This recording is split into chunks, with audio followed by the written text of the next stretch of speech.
Hello friends, आज के इस नए वीडियो में आप लोगों का एक बार फिर से स्वागत है। सो फ्रेंड्स, आज हम डिस्कस करने वाले हैं इंटरनेशनल ऑर्गेनाइजेशंस के बारे में, इम्पॉर्टेंट इंटरनेशनल ऑर्गेनाइजेशंस के बारे में।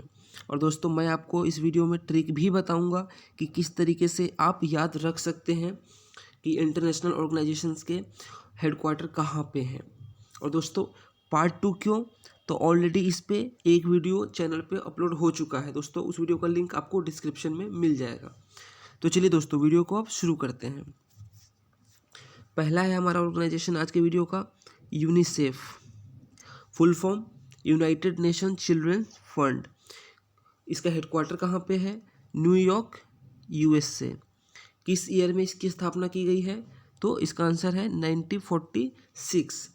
और दोस्तों, इसका एम क्या है, पर्पस क्या है? तो पर्पस है responsible for providing humanitarian and development aid to the children world wide. मेन आप याद कर लीजिए कि चिल्ड्रन वर्ल्ड वाइड मतलब चिल्ड्रन से रिलेटेड ये ऑर्गेनाइजेशन है। और दोस्तों, आप कमेंट करके बताइए कि अभी इसका ब्रांड एम्बेसडर कौन है। नेक्स्ट है WHO, यानी कि वर्ल्ड हेल्थ ऑर्गेनाइजेशन। WHO का full form World Health Organization. दोस्तों, ये काफ़ी न्यूज में रहा है। अगर हम 2020 की बात करें या अभी भी हम बात करें अगर 2021 की भी, तो WHO सबसे ज़्यादा न्यूज में रहा है बाकी किसी ऑर्गेनाइजेशन के मुकाबले। क्यों रहा है? क्योंकि दोस्तों, कोरोना का साल रहा है और वर्ल्ड हेल्थ से रिलेटेड जो ऑर्गेनाइजेशन है वो तो न्यूज में रहेगा ही। तो फ्रेंड्स, आप बताइए कि WHO के डायरेक्टर जनरल का नाम क्या है, क्योंकि उनके ऊपर काफ़ी ज़्यादा एलिगेशन लगे हैं वेस्टर्न कंट्रीज के तरफ से कि WHO के जो हेड है, डायरेक्टर जनरल है, उन्होंने चाइना का बहुत ज़्यादा सपोर्ट किया है। तो आप उनका नाम मुझे कमेंट करके बताइए। इसका हेडक्वार्टर आपको मिलेगा जेनेवा, स्विट्ज़रलैंड में। और दोस्तों, WHO की स्थापना 1948 में हुई थी। और इसका एम क्या है, पर्पस क्या है? Responsible for maintaining the public health. ये हेल्थ से रिलेटेड मेंटेन इसमें रिस्पॉन्सिबल है। नेक्स्ट है WPO, यानी कि वर्ल्ड इंटेलेक्चुअल प्रॉपर्टी ऑर्गेनाइजेशन। इसका भी हेडक्वार्टर है जिनेवा, स्विट्ज़रलैंड में। और दोस्तों, इसकी स्थापना कब की गई है? तो 1967 में, 1967। और इसका एम क्या है, पर्पस क्या है? To promote the protection of intellectual property throughout the world through cooperation among the states. दोस्तों, यहाँ पे मैंने 4 चीज़ को कवर किया है। देखिए, किसी भी पेपर में आपको इसका फुल फॉर्म पूछ सकते हैं, या इसका हेडक्वार्टर कहाँ पे वो पूछ सकते हैं, या फिर किस ईयर में इसकी स्थापना हुई है, या फिर इसका एम, पर्पस, मोटो क्या है, ये पूछ सकते हैं किसी भी ऑर्गेनाइजेशंस का।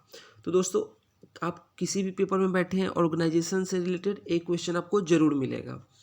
और दोस्तों, ये काफ़ी फ्री के नंबर होते हैं, क्योंकि इसमें आपको याद करने में कोई बहुत मुश्किल नहीं है। एक बार आपने याद कर लिया और रिवीजन उसको आप करते रहे तो आपको ये फ्री के नंबर आप स्कोर कर सकते हैं। नेक्स्ट है हमारा UNESCO. Full form United Nations Education, Scientific and Cultural Organization. इसका हेडक्वार्टर आपको कहाँ मिलेगा? तो दोस्तों, इसका हेडक्वार्टर आपको मिलेगा पेरिस, फ्रांस। पेरिस जो कि फ्रांस की कैपिटल सिटी है। यूनेस्को की स्थापना किस साल में की गई है? तो इसकी स्थापना की गई है 1946, 1946। और इसका एम क्या है, पर्पस क्या है? To contribute to peace and security in the world by promoting the collaboration among the nations through education, science, culture and communication. Next है OPEC, इसको ओपेक भी कहते हैं। इसका फुल फॉर्म है Organization of Petroleum Exporting Countries. आपको नाम से ही पता चल रहा है कि यहाँ पे पेट्रोल की बात की जा रही है, और वो भी किन कंट्रीज की, जो कि एक्सपोर्ट करते हैं। इसका आपको हेडक्वार्टर मिलेगा वियना में, ऑस्ट्रेलिया में। दोस्तों, इसकी स्थापना की गई थी 1960 में। और इसका एम क्या है, इस ऑर्गेनाइजेशन का पर्पस क्या है?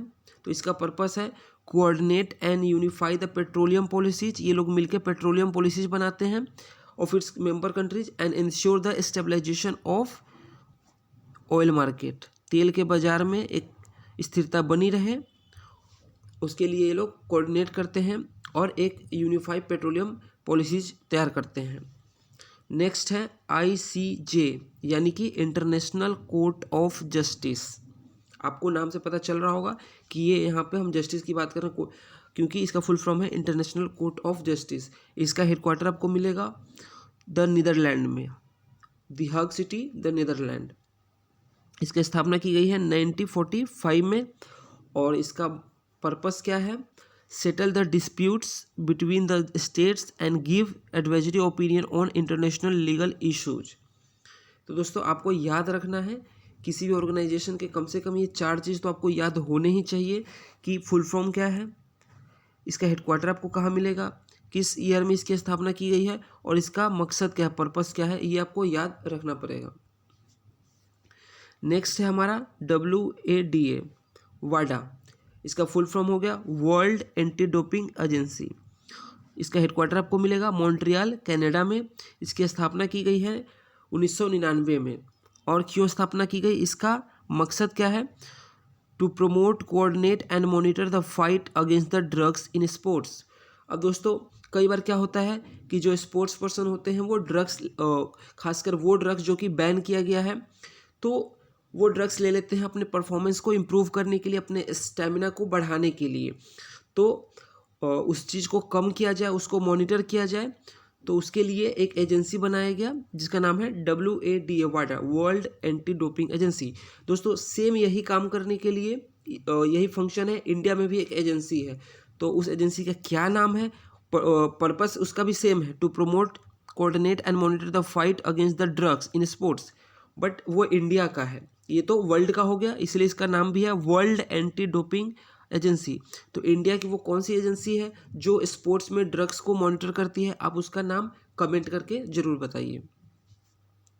अब दोस्तों मैंने कहा था कि कुछ ट्रिक्स भी मैं आपको बताऊंगा कि कैसे आप याद रख सकते हैं, पर दोस्तों एक बात आपको ध्यान में रखना है कि ट्रिक्स जो होते हैं, आप ट्रिक्स के सहारे हेडक्वार्टर याद नहीं कर सकते हैं। हाँ, अगर आपको ऑलरेडी आपने याद कर लिया है तो उसको रिमेंबर करने में आपको ये ट्रिक्स हेल्प जरूर करेंगे।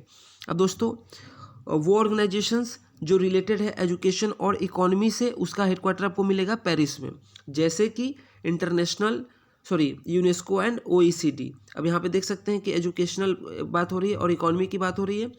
तो ट्रिक में मैंने अभी बताया कि एजुकेशन और इकोनॉमी से जो रिलेटेड ऑर्गेनाइजेशन होंगे उसका हेडक्वार्टर आपको पेरिस में मिलेगा।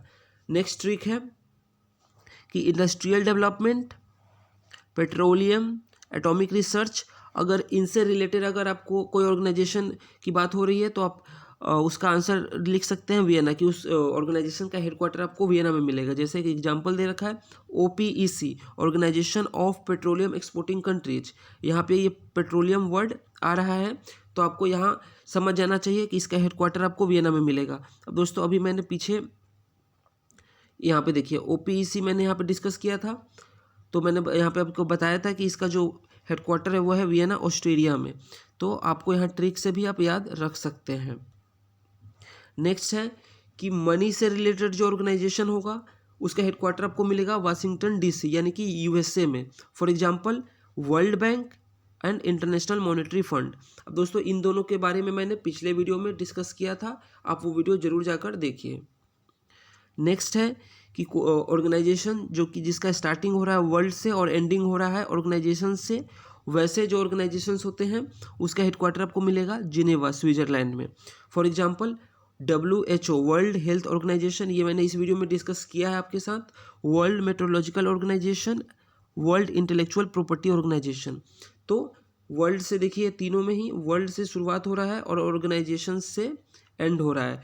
तो ऐसे ऑर्गेनाइजेशन जिसकी शुरुआत वर्ल्ड से और एंडिंग ऑर्गेनाइजेशन से हो रहा हो, उसका हेडक्वार्टर आप समझ जाइए कि जिनेवा में होगा। इसके कुछ एक्सेप्शन भी हैं, लेकिन आपको ये ट्रिक्स थोड़ा बहुत हेल्प कर सकता है। सो फ्रेंड्स, कैसा लगा ये वीडियो आप कमेंट करके बताइए। और दोस्तों अगर चैनल पे पहली बार आए हैं तो चैनल को सब्सक्राइब जरूर कीजिए और वीडियो को ज़्यादा से ज़्यादा शेयर कीजिए। सो दोस्तों आज के इस वीडियो में बस इतना ही, मिलूंगा आपसे अगले वीडियो में, तब तक के लिए धन्यवाद।